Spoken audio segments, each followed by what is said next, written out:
Guys आज मेरे पास कुछ गुड न्यूज़ है और कुछ न्यूज़ ऐसे भी है जिनको सुनकर आपको शायद अच्छा ना लगे, बट आपके लिए ये सारी बातों को जानना बहुत ज़रूरी है। तो इस वीडियो में मैं जो भी इन्फॉर्मेशन आपको देने वाला हूँ, आप बहुत ध्यान से सारी बातों को समझने की कोशिश करना और मेरे वीडियो को देखकर प्लीज़ अपने ओपिनियन ज़रूर बताना, क्योंकि आज के टॉपिक के ऊपर आपका क्या रिएक्शन है ये चीज़ मेरे लिए जानना बहुत ज़रूरी है। सो वीडियो के मेन टॉपिक पर जाने से पहले एक छोटा सा अपडेट डीसी फैंडम को लेकर। गाइस बैटवुमन में जो लूक फॉक्स का रोल प्ले करता है, उन्होंने कल ट्विटर पे ये पोस्ट किया था that DC fandom is gonna blow our minds, और उसी के नीचे वॉलेस डे ने भी कमेंट किया कूल राइट। सो डीसी फैंडम के दिन तो बहुत सारे धमाके होने वाले हैं, ये हम ऑलरेडी गेस कर सकते हैं, बट ये वॉलेस डे ने जो कमेंट किया इससे सबको ये स्पेकुलेट कर रहा है दैट ये शायद क्रिप्टॉन के सीजन 3 के रिन्यूअल का हिंट हो सकता है, क्योंकि वॉलेस डे क्रिप्टॉन में जोरेल की माँ का रोल प्ले करती है और क्रिप्टॉन को 2 सीजन के बाद ही कैंसिल कर दिया गया था। तो हो सकता है इस शो को HBO मैक्स पे रिन्यू किया जाएगा, एंड अगर ऐसा होता है तो दैट्स गुड। ऑल्दो मैंने क्रिप्टन अभी तक नहीं देखा,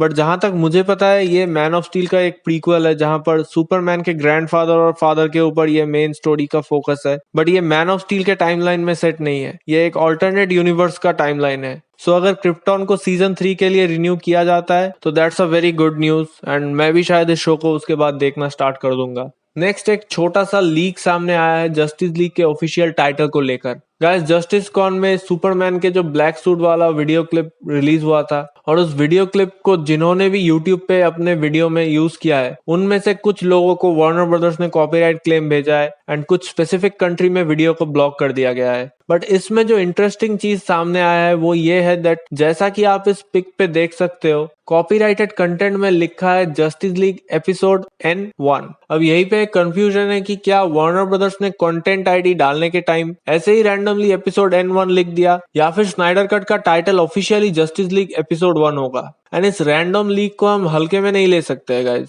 क्योंकि इस कॉपीराइट क्लेम को वार्नर ब्रदर्स ने खुद डाला है, एंड कुछ लोग बोल रहे थे क्योंकि स्नाइडर कट मिनी सीरीज में आएगा तो उसी के लिए ये क्लिप एपिसोड 1 का है और इसीलिए कंटेंट आईडी में भी एपिसोड 1 को लिखा गया है। बट ये एक बहुत ही बेकार थ्योरी है, क्योंकि अगर आप लॉजिकली सोचो तो ये सीन एपिसोड 1 में आ ही नहीं सकता, क्योंकि एक मिनिमम टाइम के बाद सुपरमैन जिंदा होगा। सो ऑब्वियसली ये सीन फर्स्ट एपिसोड में कैसे आ सकता है। हाँ, अगर स्नाइडर कट को ये लोग 2-2 घंटे के 2 एपिसोड में रिलीज करते हैं तब ये पॉसिबल हो सकता है, बट अगर ऐसा नहीं हुआ एंड अगर सच में स्नाइडर कट का ऑफिशियल टाइटल एपिसोड 1 कंफर्म हो जाता है तो बाकी के सीक्वल्स भी हमें गारंटीड मिलेंगे और उनके टाइटल जस्टिस लीग एपिसोड 2 और एपिसोड 3 होगा, जैसा कि स्टार वॉर्स के मूवीज में नाम रहता है। तो ये स्पेकुलेशन कितना सच है ये तो हमें डीसी फैंडम के दिन ही पता चल जाएगा, बट जो आज का मेन टॉपिक है इसको आप बहुत ही ध्यान से सुनना और समझने की कोशिश करना। कल एक बहुत ही इंटरेस्टिंग आर्टिकल मार्क ह्यूज ने डाला, जो एक रेप्यूटेड जर्नलिस्ट है फोर्ब्स का, और इस आर्टिकल में मार्क ने ये सजेस्ट किया दैट HBO मैक्स को एक एनिमेटेड स्नाइडरवर्स बिल्ड करना चाहिए। अब ऑनेस्टली इस आर्टिकल के हेडलाइन को पढ़ के मेरा दिमाग घूम गया था, लेकिन फिर भी मैंने इस आर्टिकल को पूरा पढ़ा, एंड पढ़ने के बाद इस बंदे ने जो कुछ भी लिखा है मैं सारे पॉइंट से तो एग्री बिल्कुल भी नहीं करता, बट कुछ कुछ बात जो इसने लिखा है अगर वैसा हुआ तो मुझे कोई प्रॉब्लम नहीं होने वाला। अब मैं आपको सब कुछ यहाँ पे एक्सप्लेन करूंगा और आप प्लीज एक एक चीज को ठीक से एनालाइज करना। पहला जो पॉइंट मार्क ने बताया और इससे मैं एग्री भी करता हूँ, and that is HBO max animated form में स्नाइडर कट के प्रीक्वल्स और स्पिन ऑफ्स को डेवलप कर सकता है, एंड ये एक high budget animated mini series के फॉर्मेट में होगा। तो इससे ऑब्वियसली हमें और भी कंटेंट मिल सकता है जो कि जैक स्नाइडर के DC यूनिवर्स में सेट होगा। लाइक फॉर एग्जाम्पल एक ग्रीन लैंटर्न का एनिमेटेड प्रीक्वल शो, जहाँ पे जैक स्नाइडर के यूनिवर्स में ग्रीन लैंटर्न का ओरिजिन क्या है और वो man of steel, Batman versus Superman और जस्टिस लीग के टाइम में जब इतना बड़ा खतरा अर्थ पे आया था तब ग्रीन लैंटर्न कॉर्प्स कहाँ थे और जस्टिस लीग के बाद ही क्यों आते हैं, इन सबको डिटेल में दिखाया जा सकता है। एंड नेक्स्ट जो सबसे इंपॉर्टेंट एनिमेटेड शो बन सकता है वो होगा मार्शियन मैनहंटर का।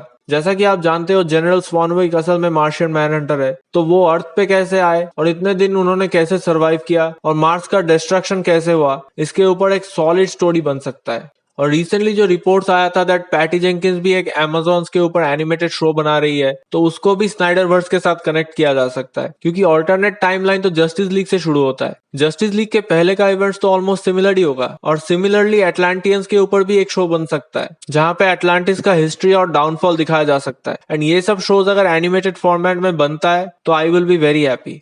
एंड इतना तक सब कुछ ठीक ही था, बट प्रॉब्लम शुरू हुआ जब मार्क ने ये सजेस्ट किया दैट बेन एफ्लेक वापस नहीं आने वाला, क्योंकि एक तो बेन एफ्लेक वापस नहीं आना चाहता है अपने मेंटल हेल्थ के लिए, और दूसरा रीजन वार्नर ब्रदर्स बैटमैन को टीवी या स्ट्रीमिंग सर्विस पे नहीं लाना चाहता। बैटमैन को फिलहाल for the time being film में ही रखा जाएगा। बट मार्क ने यह भी पॉइंट आउट किया दैट लाइव एक्शन मूवीज हमें नहीं मिलेगा, ऐसा वो नहीं बोल रहा है। उनके बोलने का मतलब है अगर जस्टिस लीग 2 और 3 डिले होता है और एक्टर्स नहीं आते तो स्नाइडर कट के सीक्वल्स को भी लाइव एक्शन के बजाय एनिमेटेड फॉर्म में कंटिन्यू करना चाहिए। एंड इन्हीं 2 पॉइंट से मैं एग्री नहीं करता हूँ और इसके वैलिड रीजंस भी है।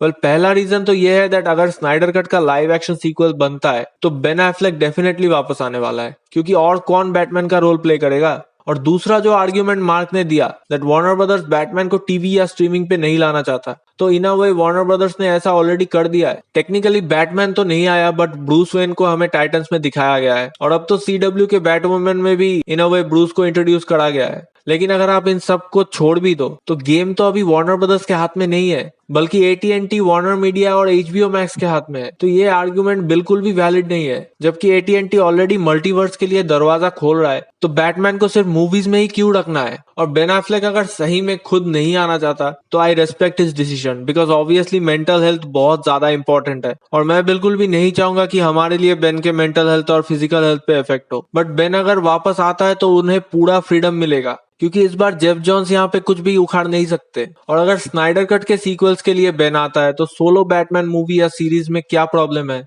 वैसे भी ये तो HBO मैक्स पे ही अलग से यूनिवर्स सेट होगा। एंड मैं इस आर्टिकल को बिल्कुल भी नहीं मानता अगर जे ओलिवा इस आर्टिकल को सपोर्ट नहीं करते। उन्होंने तो खुद, लोगों ने जब एनिमेशन के ऊपर गुस्सा दिखाना स्टार्ट किया, वो खुद लोगों से पूछने लगे दैट जे ओलिवा अगर खुद डायरेक्ट करते हैं इन एनिमेटेड मूवीज को तो क्या तब भी लोग इन फिल्मों को देखना नहीं चाहेंगे। बट उन्होंने अपने ट्वीट में ये भी लिखा है that animation and live action दोनों ही साथ ही में हमें मिलेगा, तो इससे एक रिलीफ तो मिलता है हमें। और मैं बेन एफ्लेक के बैटमैन सीरीज को फिर भी सैक्रिफाइस कर सकता हूँ, बट यार मैं स्नाइडर कट के सीक्वल्स बिल्कुल भी एनिमेटेड फॉर्मेट में नहीं चाहता। एनिमेशन से वो फील ही नहीं आएगा जो लाइव एक्शन से आता है। एंड सही बता रहा हूँ, अगर DC स्नाइडर कट के सीक्वल्स को एनिमेटेड बनाता है तो वो बहुत बड़ी गलती करेगा।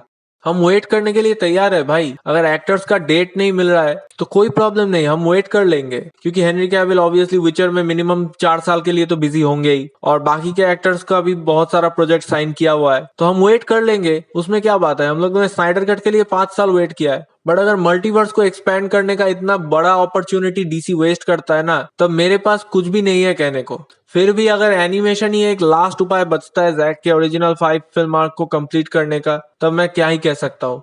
आई will be disappointed but at the same time I will be happy for Jack Snyder, क्योंकि उन्हें एटलीस्ट अपने स्टोरी को तो कंप्लीट करने का मौका मिलेगा। लेकिन गाइस, कुछ ना कुछ DC फैंडम के दिन जरूर अनाउंस होगा। और जैसा मैंने आपको लास्ट वीडियो में बताया था कि जैक स्नाइडर और उनकी वाइफ एक सीक्रेट डायरेक्टर के साथ एक मूवी पे काम कर रहा है, तो वो हो सकता है जे ओलिवा ही है। और जे ओलिवा ने सरप्राइजिंगली अपने रायन रेनल्ड्स वाले एक पोस्ट के नीचे मार्क ह्यूग्स के आर्टिकल के लिंक को पोस्ट किया। वो चाहे तो सेपरेटली भी रीट्वीट कर सकते थे, बट रायन रेनल्ड्स वाले पोस्ट के नीचे ट्वीट करना थोड़ा सा और स्पेकुलेशन बढ़ा दे रहा है रायन रेनल्ड्स के हैल जॉर्डन के रोल में वापस आने का। एंड ये एक एनिमेटेड शो होगा तो रायन को बस अपना वॉइस ही देना है, तो इससे कोई मेजर प्रॉब्लम भी नहीं होगा। और जे ओलिवा जैक स्नाइडर के साथ बहुत ही अच्छे से कनेक्टेड है, तो वो ऐसे ही कुछ भी ट्वीट नहीं करेंगे। सो लेट्स सी फ्यूचर में क्या होता है। बट वो कुछ भी करे यार, जो भी कुछ एनिमेटेड बनाना है बनाओ, बट स्नाइडर कट के सीक्वल्स को और बेन एफ्लेक के प्रोजेक्ट को लाइव एक्शन में ही बनाना चाहिए। ये मेरा पर्सनल ओपिनियन है। बाकी जो भी एनिमेटेड बनाना है बनाओ। तो आपने ये सब कुछ पूरा सुना, अब मुझे प्लीज लॉजिकली सब कुछ एनालाइज करके कमेंट्स में अपने ओपिनियंस बताओ कि आप क्या सोचते हो इस पूरे सिचुएशन को लेकर। और वीडियो अगर पसंद आया तो लाइक और चैनल को सब्सक्राइब कर देना। बस आज के लिए इतना ही, मैं मिलता हूँ आपसे नेक्स्ट वीडियो में। So bye bye guys, take care.